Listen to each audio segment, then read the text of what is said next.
Assalamualaikum warahmatullahi wabarakatuh. Alhamdulillahirrabbilalamin. Wabihi nasta'in wa ala umurati waddin. Wassalatu wassalamu ala asrofil anbiya'i wal mursalin Sayyidina wa maulana Muhammadin wa ala alihi wa sahbihi ajma'in, amma ba'd. Di sini kami dari kelompok 7 akan mempresentasikan tentang analisis laporan kinerja, pengukuran kinerja, dan manajemen kompensasi dengan dosen pengampu Ibu Dr. Zulfa Ismawati MPDI, dan dengan mata kuliah Sistem Pengendalian Manajemen yang beranggotakan pertama yakni Nesya Fitria Ramanda dengan NIM 126311201022, dan saya sendiri Siti Aminah dengan NIM 12631120202227. Baik, kami dari kelompok 7 akan memaparkan beberapa materi. Di antaranya yaitu pertama, pengertian analisis laporan kinerja. Kedua, permasalahan anggaran tidak sama dengan realisasi. Ketiga, analisis selisih secara keseluruhan. Dan keempat, menghitung varian.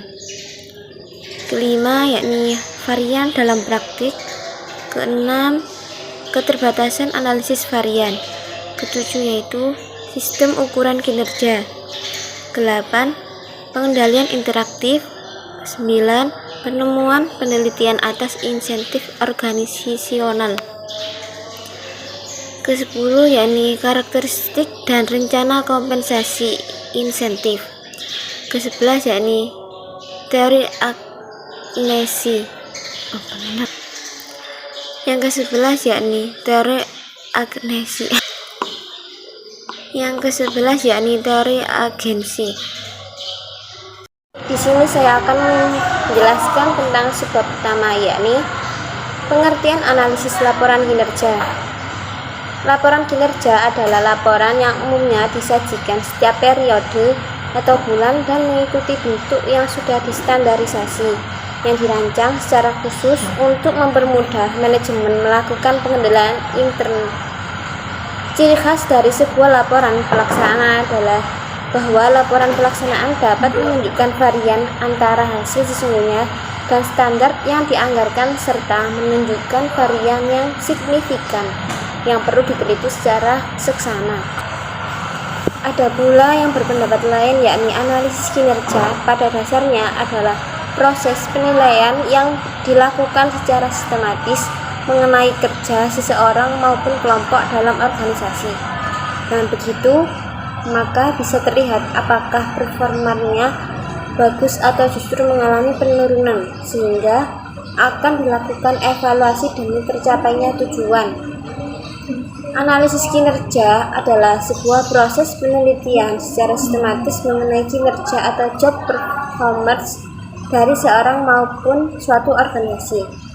Tujuan dari diadakan analisis ini untuk mengukur keberhasilan atau kegagalan pelaksanaan kegiatan sesuai dengan program untuk kemudian diperbaiki atau ditingkatkan demi tercapainya visi atau misi tertentu. Adapun tujuan dari adanya analisis kinerja ini, yang pertama yakni melakukan peninjauan karyawan di masa lalu terhadap kinerjanya.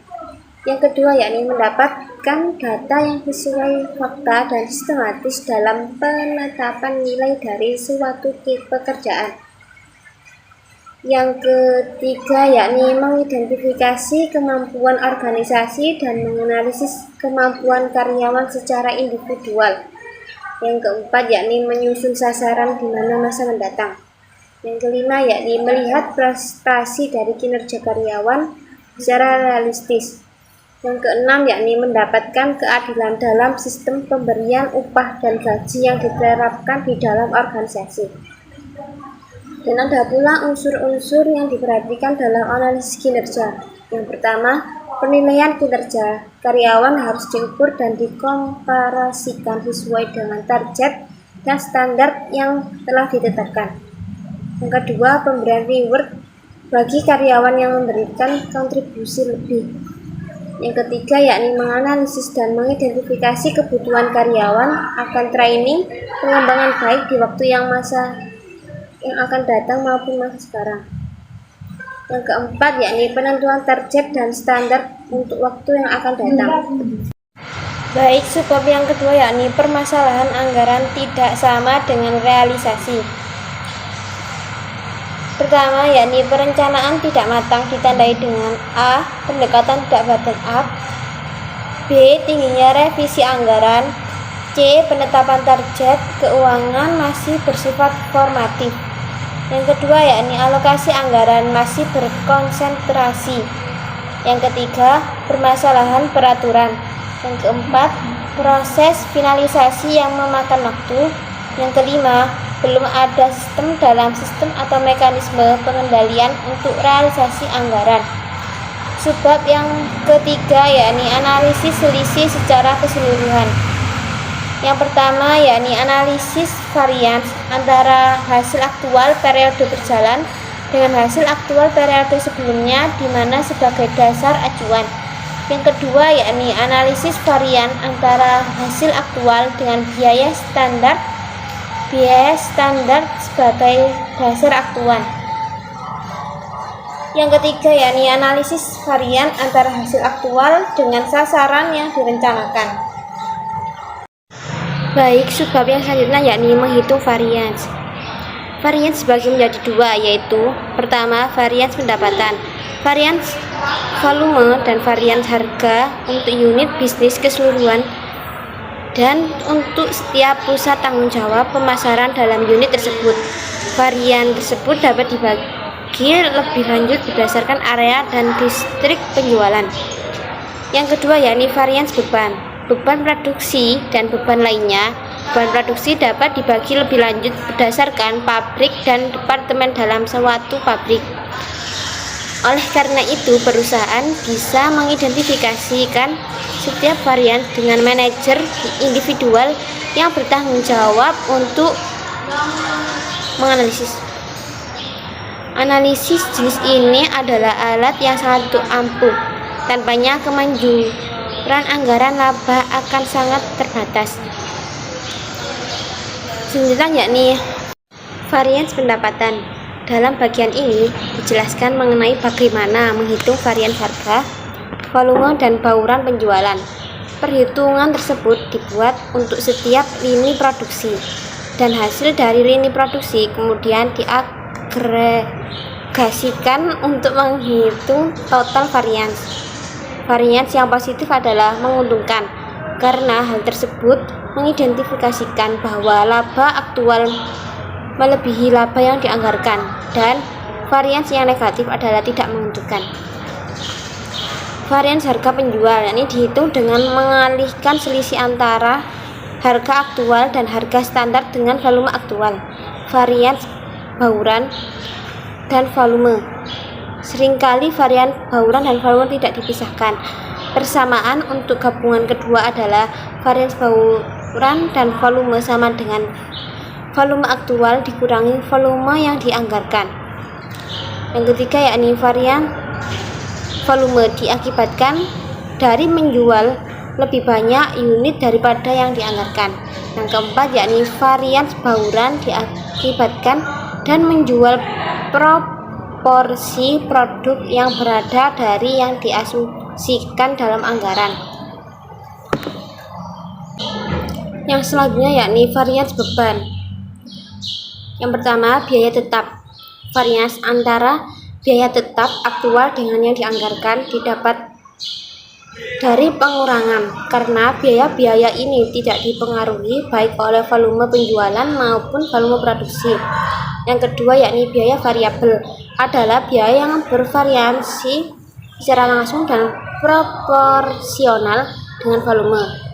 Biaya produksi variabel yang dianggarkan harus disesuaikan dengan volume produksi aktual. Yang selanjutnya yakni varians dalam praktik. Pertama, periode waktu dan perbandingan. Perbandingan antara anggaran tahunan dengan perkiraan saat ini akan kinerja aktual untuk 1 tahun penuh menunjukkan seberapa dekat manajer unit bisnis memperkirakan akan memenuhi target laba tahunan. Di sisi lain, kekuatan-kekuatan yang membuat kinerja aktual berada di bawah anggaran untuk tahun tersebut sampai dengan tanggal tertentu dapat diperkirakan akan berlanjutan di bulan-bulan berikutnya, sehingga membuat angka akhir berbeda secara signifikan dari jumlah yang dianggarkan. Mendapatkan estimasi yang realistis tidak mudah. Manajer unit bisnis cenderung optimis terhadap kemampuan mereka untuk berkinerja di bulan-bulan selanjutnya. Karena bila mereka pesimis, maka hal tersebut akan membuat kemampuan mereka untuk mengelola diragukan. Selanjutnya yakni faktor pada margin kotor. Analisis varians dilakukan dengan mensubstitusi margin kotor untuk harga jual dalam persamaan pendapatan. Margin kotor adalah selisih antara harga jual aktual dengan biaya produksi standar. Yang ketiga, standar evaluasi. Dalam sistem pengendalian manajemen, standar formal digunakan dalam evaluasi laporan atas aktivitas aktual dan terdiri atas 3 jenis, yaitu A. Standar atau anggaran yang telah ditetapkan sebelumnya, yakni standar ini merupakan dasar terhadap mana kinerja aktual diperbandingkan di banyak perusahaan. B. Standar historis. Standar jenis ini memiliki 2 kelemahan yang serius. Pertama, kondisi mungkin saja berubah antara kedua periode tersebut sedemikian rupa sehingga perbandingan menjadi tidak valid lagi. Kedua, yakni kinerja periode sebelumnya mungkin saja tidak dapat diterima. C. Standar eksternal. Standar ini adalah standar yang diturunkan dari kinerja pusat pertanggungjawaban atau perusahaan-perusahaan lain dalam industri yang sama. Keterbatasan standar. Varians antara kinerja aktual dan standar adalah bermakna hanya jika diturunkan dari standar yang valid. Bahkan biaya standar mungkin bukan merupakan estimasi yang akurat mengenai beberapa biaya yang seharusnya dalam situasi tersebut. Situasi ini dapat muncul karena salah satu kedua alasan. Alasan yang pertama, yakni standar tersebut tidak ditetapkan dengan selayaknya. Yang kedua, walaupun standar tersebut ditetapkan secara layak dalam kondisi yang ada pada waktu itu, kondisi yang berubah membuat standar tersebut menjadi pusing. Selanjutnya, yakni sistem biaya penuh. Jika perusahaan memiliki sistem biaya penuh, baik biaya overhead variabel maupun tetap dimasukkan dalam persediaan pada biaya standar per unit. Sekian presentasi yang dapat saya sampaikan. Sebab selanjutnya akan dilanjutkan oleh teman saya, Indonesia Fitri Ramanda. Dari saya, mohon maaf jikalau ada salah.